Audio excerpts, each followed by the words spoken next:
नमस्कार, मैं हूं बिमला। बिमला की दुनिया में आपका स्वागत है। उम्मीद करती हूँ आप सब ठीक होंगे और आप सबकी दुआओं से हम भी ठीक हैं। तो जी, कई दिनों से मेरा ब्लॉग नहीं आ रहा था। वो ये कारण था कि भाई इससे पहले मैंने काफ़ी कुछ सोच रखा था भी बच्चे छुट्टियों में आएंगे, उनके साथ मैं ब्लॉग बनाऊंगी, सुंदर सुंदर अच्छे अच्छे बच्चों की वो क्रिया प्रतिक्रिया देखूंगी और वो मतलब फ़ोन में कैच करके और आपको सबको वीडियो बना के दिखाऊंगी। और दुर्भाग्यवश क्या हुआ कि 17 मई को मैं जैसे रोज़ सुबह 6 बजे मैं उठती हूँ और मेरी पेट मिश्री को मैं जैसे उसके फ्रेश होने के लिए मैं लेके जाती हूँ बाहर। तो सुबह सुबह मैं उठी थी, अभी अपना वो जो दवाई वगैरह मैं सुबह खाली पेट लेती हूँ, वो दवाई लेकर के मैं जैसे ही मिश्री को बाहर लेके गई तो पूरी सड़क पे वो आई भी नहीं थी। और हमारे थड़े के ऊपर रैंप बना हुआ है, उस रैंप पे क्या था कि रात को अंधेरी आ गई, उस पर कंकर आ गए।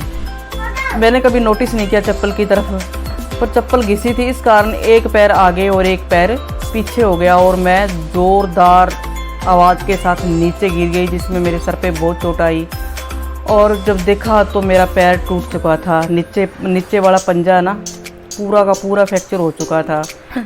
मैं जैसे तैसे करके वहाँ से 15-20 मिनट तो मैं बैठी रही। उस वक्त 6 बजे कोई भी गली में नहीं आ जा रहा था और जो घर में सदस्य थे वो सब सोए हुए थे, कोई ऊपर छत पे सोया हुआ था, कोई नीचे था, कोई भी नहीं था। बच्चों के पापा जयपुर गए हुए थे और उस दिन लव ने भी आना था।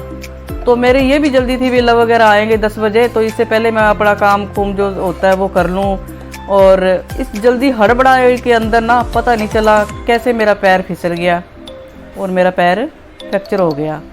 फिर मैं अंदर आ गई, अंदर आके मैं खुशबू को आवाज़ लगाई, मैंने खुशबू तू उठ जा, मैं बहुत ज़ोर से गिर गई हूँ।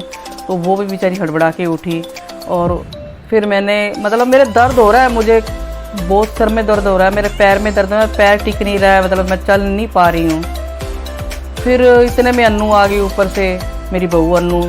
तो मैंने कहा अन्नू मैं बहुत ज़ोरदार गिर गई हूँ और मेरा बुरा हाल है, मतलब मेरे पूरी शरीर के अंदर ज़बरदस्त दर्द था, जैसे किसी ने मेरे पे बम गिर दिया हो। और मेरी कुछ समझ में नहीं आ रहा था और ऐसे कर रहा था, मैं ज़ोर ज़ोर की चीख चीख के रो, पर मैं रो नहीं रही थी, अपने आप को संभाल रही थी। फिर अन्नू ने मुझे चाय बना के दी और एक रोटी बना के दी। मेरे को मेरी परिस्थिति का मेरे को अपने आप ही अंदाज़ा हो रहा था, अभी पैर गया मेरा, सर तो चलो ठीक हो जाएगा, पर पैर जा चुका था, ऐसे लग रहा था। मैंने कहा अब डॉक्टर के पास भी जाना पड़ेगा। तो मैंने जैसे तैसे करके एक रोटी खाई और मैंने चाय पी। उसके बाद विक्की भी मेरा बेटा आ गया था और मैंने मुश्किल से कपड़े चेंज करके वो मेरे को गाड़ी में बिठा के ले गई। तो हम जैसे कर्णपुर मंडी हमारी छोटी है, कोई ज़्यादा बड़ी नहीं है, पर ऐसे सुविधा अनुसार सब चीज़ें मिल जाती है, या डॉक्टर भी, पर ऐसे हर प्रकार का डॉक्टर नहीं है कर्णपुर मंडी के अंदर।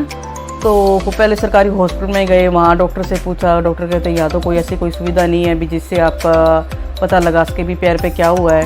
उन्होंने हमें बताया कि आप इस तरीके से वहाँ हैं तो उस पर डॉक्टर के पास जाओ। हम गए वहाँ हड्डियों वाले डॉक्टर के पास, एक्सरा करवाए तो मेरी हड्डी बिल्कुल टूट चुकी थी और उसके अंदर भी गैप आ चुके थे।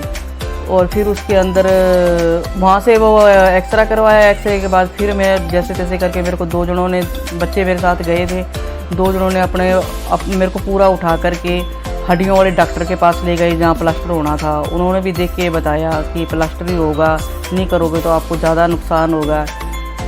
तो फिर मेरा ये प्लास्टर कर दिया। ये मेरा 42 दिन का है। तो 42 दिनों से मैं आज मेरे को हो गए 34 दिन। 34 दिन के बाद मेरा जी किया कि आप सब लोगों को बताऊं भी मेरे ये दिक्कत हो चुकी है। तो 34 दिन हो चुके हैं और ये 42 दिन का प्लास्टर है। तो 42 दिन होने में अब मतलब 7 दिन रह चुके हैं।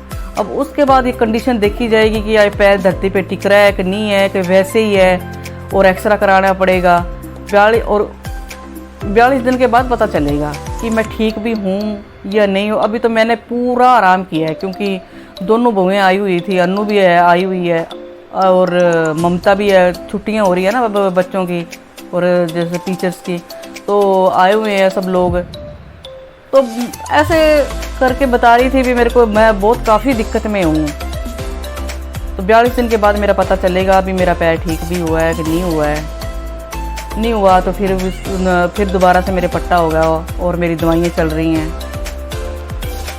ये बताना चाहती थी कि बहुत ही अच्छे मोमेंट्स गए हैं मेरे हाथ से निकल के। बच्चे खेलते थे, कूदते थे, क्योंकि वह जब 3 बच्चे हैं, एक बड़ा बुग्गी है पोता, फिर उससे छोटा कबीर है, लव का बेटा, और खुशबू का बेटा विहान है। तो काफ़ी वो मस्ती करते हैं, आते हैं, खेलते हैं, लड़ते हैं, झगड़ते हैं, काफ़ी उधम मचा तो रखा है घर में। फिर भी उनके मैं सोचती थी, मैं उससे पहले मैंने सोचना शुरू कर दिया था, बच्चे आएंगे ना तो मैं अच्छे ब्लॉग आप लोगों को दूंगी। पर नहीं भाई, घर पूरा भरा होगा, कभी क्या दिखाया कभी क्या दिखाया, तो ब्लॉग बनाने का मुझे अच्छा अवसर मिलेगा, पर नहीं हो पाया। जो सोचते हैं वो हमेशा कभी होता नहीं है। तो यही था मेरे को बताना थोड़ा सा बस। और मैं इस कारण ब्लॉग भी नहीं बना सकी। तो देर से देर भी रोज़ का तो नहीं मैं कह सकती, फिर कभी कभार तो मन कर ही जाता था। जब मन में हौसला हो और आप स्वस्थ हो तो आपको कुछ करने का मन कर ही जाता है। और ब्लॉग बनाने की तो मेरी बहुत ही इच्छा रहती है कि मैं कोई मौका ना जाने दूं, बनाऊं, पर मेरी मजबूरी हो जाती है, मैं क्या करूं।